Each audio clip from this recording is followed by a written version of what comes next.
NSIT, a place to imagine, invent and inspire. NSIT, Amhara, Bihta, Patna. 22 वर्षों का विश्वास, 10,000 से ज्यादा डॉक्टर्स, गोल नेशंस लीडिंग इंस्टीट्यूट। नमस्कार, आप देख रहे हैं सिटी पोस्ट। मैं हूं अभिषेक मिश्रा। बिहार की राजनीति का सबसे बड़ा सवाल यही है कि क्या जेडीयू और बीजेपी के बीच के रिश्ते अब स्वाभाविक नहीं रहे, सहज नहीं रहे, जबकि बीजेपी लगातार ये दावा करती रही है कि रिश्ते बिल्कुल सहज हैं और स्वाभाविक हैं। दरअसल राजनीति गरमाई है और मामला गरमाया है इस बात को लेकर कि जेडीयू ने सरकार में शामिल होने से इनकार कर दिया है। केंद्र सरकार में जेडीयू की हिस्सेदारी नहीं है। सांकेतिक हिस्सेदारी देना चाहती थी बीजेपी। एक सांसद को, जेडीयू के एक सांसद को मंत्री बनाना चाहती थी। नीतीश कुमार इस पर तैयार नहीं हुए। हालांकि नीतीश कुमार ने यह कहा है कि इसका ये मतलब नहीं निकाला जाना चाहिए कि हम सरकार में नहीं हैं तो बीजेपी के साथ नहीं है, बीजेपी के साथ हम मजबूती से खड़े हैं। लेकिन सवाल है कि क्या नीतीश कुमार जिस तरीके से ये कह रहे हैं, बात भी उतनी ही सहज है और बात भी उतनी ही स्वाभाविक है और इतनी आसानी से ये मामला खत्म हो जाएगा, बिहार की राजनीति पर उसका कोई असर नहीं पड़ेगा? क्या नीतीश कुमार ये कह रहे हैं कि उन्हें कोई तकलीफ नहीं है, उन्हें कोई अफसोस नहीं है, तो वाकई ऐसा है क्या?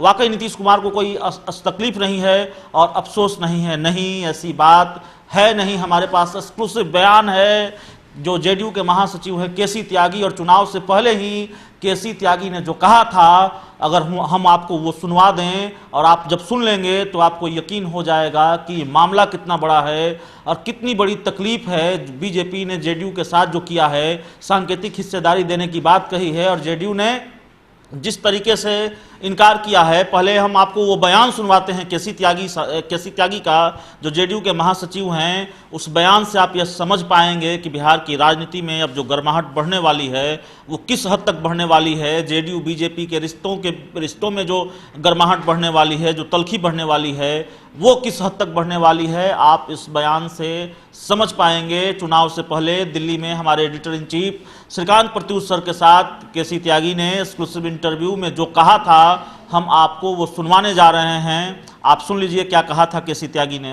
यद्यपि हमारा भी ये इच्छा और अभिलाषा जरूर थी कि जनता दल यूनाइटेड को भी केंद्रीय मंत्रिमंडल में स्थान मिलना चाहिए था, क्योंकि बिहार के एनडीए में बीजेपी बराबर की हिस्सेदार थी, लेकिन डिप्टी चीफ मिनिस्टर से और मंत्रिमंडल तक तो कभी कभी हम लोग को भी अप्रिय लगता है। तो साफ तौर पर एक्सक्लूसिव बयान हमने सुनवाया है केसी त्यागी का। केसी त्यागी साफ तौर पर कह रहे हैं कि जब हम महागठबंधन को छोड़कर आए जेडीयू में, बीजेपी में, एनडीए में, तो हमें उम्मीद थी कि केंद्र की सरकार में हिस्सेदारी मिलेगी, लेकिन हिस्सेदारी नहीं मिली। हमें भी अजीब लगा, अच्छा नहीं लगा। तो सवाल यह है कि जिस तरीके से जेडीयू महागठबंधन छोड़ने के बाद बीजेपी के साथ आई और उस वक्त ही हिस्सेदारी चाह रही थी और अच्छा नहीं लगा जेडीयू को, केसी त्यागी ये कह रहे हैं।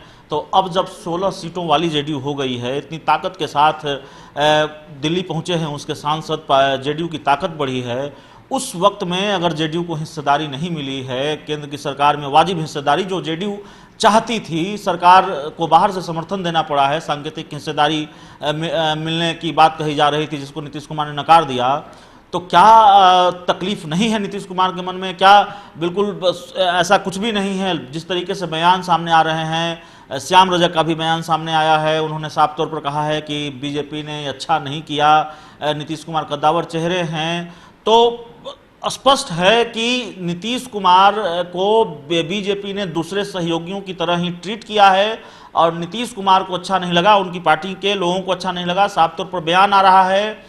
और इसका अंदेशा बीजेपी को भी है। नीतीश कुमार ने आज दिल्ली से पटना लौटे नीतीश कुमार, उन्होंने पत्रकारों से बातचीत की है। पत्रकारों से जिस तरीके से बातचीत कर रहे थे नीतीश कुमार, उन्होंने जो कुछ कहा है उससे, उनके हाव भाव से स्पष्ट था कि तकलीफ नीतीश कुमार के मन में भी है। दिल्ली से वे गांठ लेकर लौटे हैं, रिश्तों में थोड़ी तल्खी आई है और यह भी स्पष्ट है कि नीतीश कुमार को मनाने की कोशिश चलती रही है। लगातार कई दौर की बातचीत चली है, नीतीश कुमार खुद कह रहे हैं, आप एक बार सुन लीजिए। देखिए, जिसके बारे में जो बातचीत हुई थी, जब एनडीए की बैठक हुई थी और उस दिन के बैठक के बाद में संसदीय दल की बैठक जो हुई थी और उसके बाद एनडीए की तरफ से भी उनका चयन हुआ और उस दिन जो राष्ट्रपति भवन में जाकर हम सब लोगों ने अपना समर्थन भी वहाँ भी दिया, मीटिंग में भी दिया, वहाँ भी दिया लिखित रूप से। उसके बाद लौट रहे थे वहाँ से,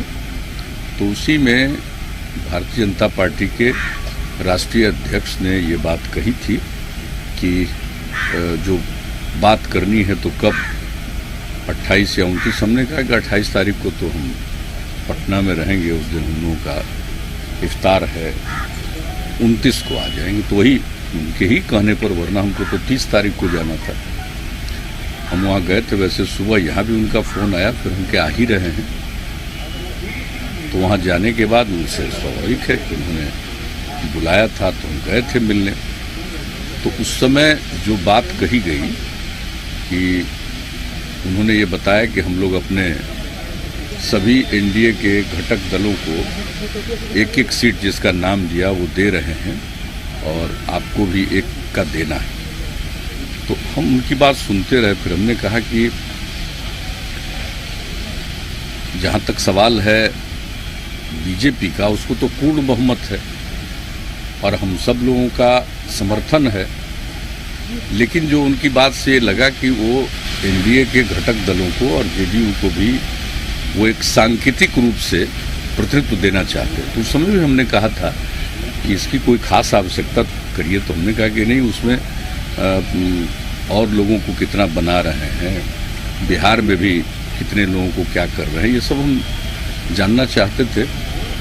तो जब उन्होंने एक ही की बात कही और कहा, तो ये मतलब कि सिंबॉलिक सबका पार्टिसिपेशन, और एनडीए के सभी जो उनकी समझ से घटक दल हैं और जिनके सांसद निर्वाचित हुए हैं, तो हमने कहा कि भाई इसमें तो हम भी समझते हैं कि इसकी कोई ज़रूरत है, लेकिन फिर भी आप ये कह रहे हैं तो हम अपने पार्टी में बातचीत करेंगे। उसके बाद हम लौट कर गया तो पार्टी के जो हमारे कोर टीम है, क्योंकि बिहार में ही सब लोग विजयी हुए हैं और जो भी सरकार में शामिल होते तो बिहार के ही हमारे 16 लोकसभा में जीते हैं कोर्ट में, तो 6 हैं राज्यसभा में, 16 हैं लोकसभा में और सब बिहार से ही हैं। तो बिहार की जो कोर टीम, हमने सब लोगों से बातचीत कि ऐसा प्रस्ताव है, तो हमारे सब लोगों ने कहा कि यह उचित नहीं। यानी एक जो सांकेतिक होता है उसकी भागीदारी की कोई ज़रूरत नहीं। अगर भागीदारी करेंगे तो कोई प्रोपोर्शनल होना चाहिए। तो ये बात हमने कहा था कि कोई भागीदारी होती है तो सचमुच कौन कितना भागीदार हो रहा है, कितने नंबर ऑफ सीट्स पर किसी को देंगे, यानी प्रोपोर्शनल रिप्रेजेंटेशन होना चाहिए। ये हम लोगों के पार्टी के सब लोगों की ये बात थी, लेकिन प्रोपोर्शनल रिप्रेजेंटेशन होना चाहिए और उसमें हम लोगों को कितनी सीट चाहिए इसके बारे में हमने कुछ नहीं कहा। एक शब्द में आज हम समाचार पत्रों में देख रहे हैं कि हम लोग 3 मांग रहे थे, तो क्या मांग रहे थे, ऐसी कोई बात नहीं। हम लोगों ने कुछ मांगा ही नहीं। बातचीत के सिलसिले में भी हमको ये कुछ ऐसी बात लगी कि भाई पार्टी के लोग एग्री करेंगे तभी तो, और वैसे इसकी आवश्यकता क्या है। मैंने उतना भी कहा था कि हम लोग सब साथी हैं, सपोर्ट किया है सब तरह, न सिर्फ मीटिंग में सपोर्ट किया है, लिखित भी किया, तो कोई आवश्यकता तो है नहीं सिंबॉलिक प्रेजेंस की। और अलायंस जब होता है तो अलायंस में एक प्रोपोर्शनल रिप्रेजेंटेशन होना चाहिए, हम लोगों की फीलिंग। और आप जानते हैं इसके पहले भी केंद्र में सरकार रही है अटल जी के नेतृत्व में, या हम लोग बिहार में जो भी हमारा गठबंधन रहा है उसमें एक इस तरह की बात रहती है। तो जैसा हमने बताया, हमने पार्टी के सभी साथियों से बातचीत की। तो पार्टी के अध्यक्ष, पूर्व अध्यक्ष, जो हमारे संगठन महासचिव हैं, सब लोगों से हमने बातचीत की। तो सब लोगों ने कहा कि भाई ये उचित नहीं है कि हम लोग सांकेतिक भागीदारी करें। अगर भागीदारी करना कोई ज़रूरी नहीं है, हम लोग तो साथ में, हर हालत में साथ में। तो फिर उनको ये बात कम्युनिकेट किया गया। तो जब कम्युनिकेट किया गया तो फिर रात में उनके यहाँ के प्रभारी महासचिव हैं मेरे यहाँ आए। पहले तो दिन में ही बुला करके कम्युनिकेट कर दिया था, हमारे प्रदेश अध्यक्ष वशिष्ठ भाई थे, और कम्युनिकेट किया गया। फिर रात में आकर के उन्होंने कहा, हमने कहा भाई सब लोगों ने तो यही बात कर दी है, तो ये बात ही है, इसको मान करके चलिए, और हम लोग तो साथ हैं, उसकी चिंता मत करिए कि हम लोगों को कोई अफसोस है, कोई परेशानी है, ऐसी कोई बात नहीं।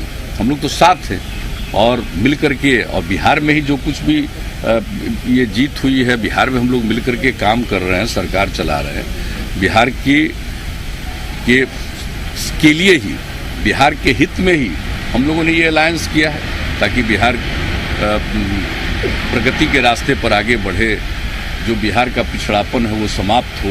तो इसी के लिए हम लोगों ने सब कुछ किया है। तो उसके बारे में तो कुछ बात ही नहीं है। बिहार में हम लोग काम ही कर रहे हैं। केंद्र में सांकेतिक रूप से भागीदारी की हम लोग की कोई इच्छा नहीं है। हम लोग ऐसे ही आप लोगों के साथ फिर कह करके भेज दिया। उसके बाद फिर सुबह में फ़ोन आया उनके राष्ट्रीय अध्यक्ष का, तो फिर मैंने कहा कि कल ही हमने श्री भूपेंद्र जी को बता ही दिया है, तो वही बात है। तो ये फाइनली हम लोगों ने कह दिया कि पार्टी के लोगों को और बताई। हमने पार्टी के सब लोगों से बातचीत कर लिया, और कोई अगर सहमत हो तब ना। और बीजेपी को तो अपना पूर्ण बहुमत है, तो कोई अगर पार्टिसिपेट ऐसे भी करना हो तो या अगर जिसको कह सकते हैं कि प्रोपोर्शनल हो तो एक बात होती है, और अगर ऐसा नहीं है तो सांकेतिक भागीदारी की जरूरत क्या है। हम लोग तो ऐसे ही साथ में, तो यही बात हुई। और क्या होना चाहिए? प्रोपोर्शन तो उनको डिसाइड करना था, क्या प्रोपोर्शन होना चाहिए था। बिहार का प्रोपोर्शन या देश का प्रोपोर्शन वो जो भी डिसाइड करते, उससे हम लोगों को तो कोई बात नहीं थी। प्रपोजल होता तब ना। ऐसा कुछ नहीं कि हमने कहा कि नहीं हमको इतना चाहिए, हमने एक शब्द भी नहीं कहा, और उसकी कोई आवश्यकता भी नहीं।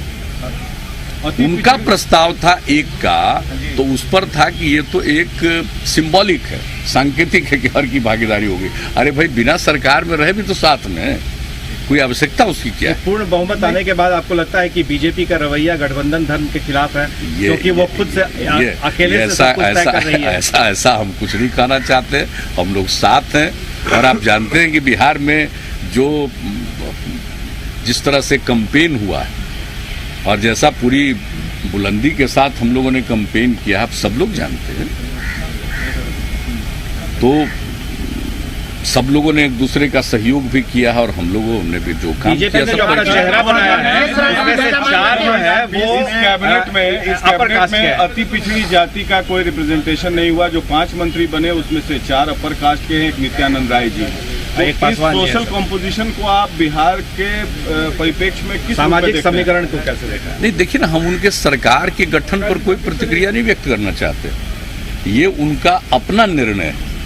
हम लोगों की भागीदारी के बारे में चाहते थे, तो जैसा हमने कहा, सिर्फ सांकेतिक भागीदारी का तो कोई मतलब नहीं है। हम तो जब भी कोई भागीदारी होती, और अब तो खैर उसका कोई प्रश्न ही नहीं पैदा होता है कि बिहार जैसे राज्य में आपने इतने लोगों को बना दिया, तो आपके अंदर ही एका दुक्का और होंगे जिसको कभी बनाइएगा, जो कुछ भी करिएगा, ये तो उनका निर्णय।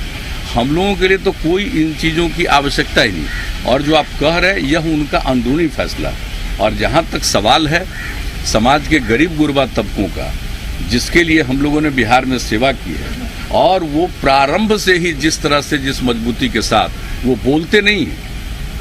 एक होता है कुछ तबका वोकल होता है, और उसी को लोग ध्यान में देते हैं और उसी के आधार पर एनालिसिस करते हैं। और हम लोगों के साथ जो है वो इस तरह से कुछ बोलते नहीं, लेकिन आप देखते हैं पूरी मजबूती के साथ। और जरा सा देख लीजिए, कोई फोटोग्राफ देख लीजिएगा कि कितना टेम्परेचर है और कौन लोग खड़ा होकर के वोट कर रहे हैं। तो जिस मजबूती के साथ हम लोगों के साथ जो गरीब गुरबा तबके के लोग हैं, जाति पिछड़े वर्ग के लोग हों, महादलित समुदाय के लोग हों, ये सब लोगों का जो भागीदारी है, महिलाओं का, इस तरह से समाज के कमज़ोर तबके के लोगों का तो भागीदारी है। और उसके लिए हम लोगों की हमारी प्रतिबद्धता है। हम तो सिर्फ एक ही बात कहेंगे कि हमारी पार्टी की राय कोई सांकेतिक भागीदारी की नहीं थी, कि बिना सांकेतिक भागीदारी के हम लोग पूरी मजबूती के साथ रहेंगे। सांकेतिक भागीदारी की आवश्यकता नहीं। और आज से सब लोगों को हम बता देंगे, ये नंबर की बात, ये सब बेकार बात है। आज भी हम सुबह भी वहाँ अखबार देखे, और रास्ते में भी, प्लेन में भी कई अखबार देख रहे थे। अनावश्यक बात है। बिहार में सरकार इसका तो प्रश्न ही नहीं। पूरे डेलिब्रेशंस में प्रधानमंत्री नरेंद्र मोदी जी के तरफ से आपको कोई प्रस्ताव आया है? केवल अमित शाह जी या भूपेंद्र यादव जी बात करते रहे? नहीं, अमित शाह जी, और जब बात करने के लिए उन्होंने मुझे बुलाया था, जो हम वहाँ गए थे, तो सब भूपेंद्र यादव जी उनके साथ बैठे हुए थे। और जब हमने सब लोगों से बातचीत कर लिया, तो भूपेंद्र जी को बुला के कहा कि भाई कम्युनिकेट कर दे। तो उनको कम्युनिकेट कर दिया था कि अपनी इतनी बड़ी संख्या है और हम लोग सब साथ दे रहे हैं, तो आगे भी क्या आवश्यकता है। इसलिए ये, क्योंकि आगे की बात आप पूछ रहे हैं, कहेंगे तो लोग यही कहेंगे कि ये इतना चाह रहे थे, इनको अब इतना मिल रहा है या उसके आसपास मिल रहा है, जाएंगे। वैसी कोई बात नहीं। हमारे दल में अगर जो बात होती, अगर अनुपातिक ढंग से शुरू में ही प्रोपोर्शनल बात होती, अब जैसे यहाँ हम लोग कभी सरकार बनाते हैं तो कैसे एक एक बात प्रोपोर्शनल होती है, कौन डिपार्टमेंट किनके पास रहेगा, ये सारी बात करते हैं। शुरू से हम लोग सरकार चलाते हैं, किसका कितना बनेगा, इवन मिनिस्ट्री तक डिस्कस कर लेते थे, पहले बता देते थे। तो वो एक अलग बात है। अभी तो स्थिति दूसरी है ना, उनका तो पूर्ण बहुमत है। अब तो एक ऐसे ही, चूंकि एनडीए भी है तो सबको लगे कि सब लोग रहें, तो हम लोग साथ हैं, पूरे तौर पर साथ हैं। लेकिन मंत्री परिषद में शामिल होने की कोई आवश्यकता नहीं है। साथ रहने के लिए कोई मंत्री परिषद में शामिल होना कोई आवश्यक नहीं। तो केसी त्यागी ने जो कहा हमने आपको सुनवा दिया, नीतीश कुमार ने जो कहा हमने आपको सुनवा दिया। कुल मिलाकर खबर का लब्बो लुआब यही है कि नीतीश कुमार और बीजेपी के रिश्ते, यानी जेडीयू बीजेपी के बीच के रिश्ते, इस पूरे मामले को लेकर इन रिश्तों पर कोई असर नहीं पड़ेगा, ऐसा नहीं है। लेकिन असर कितना पड़ेगा, तलखी किस हद तक बढ़ेगी, बिहार की राजनीति क्या कितनी गर्माएगी और एनडीए के अंदर कितनी गर्माहट बढ़ेगी, इसका अंदाजा लगाना मुश्किल है। लेकिन असर पड़ेगा, क्योंकि नीतीश कुमार ने साफ तौर पर कहा है कि हम सांकेतिक हिस्सेदारी के पक्ष में नहीं थे। और जिस तरीके से नीतीश कुमार ने कहा है, उसके पहले हमने चुनाव से पहले का बयान सुनवाया आपको। केसी त्यागी भी कह रहे हैं कि जब हम महागठबंधन छोड़ कर आए थे तब भी हमें केंद्र की सरकार में हिस्सेदारी चाहिए थी, नहीं तो मिली तो बुरा लगा, अच्छा नहीं लगा, बड़ा अजीब लगा।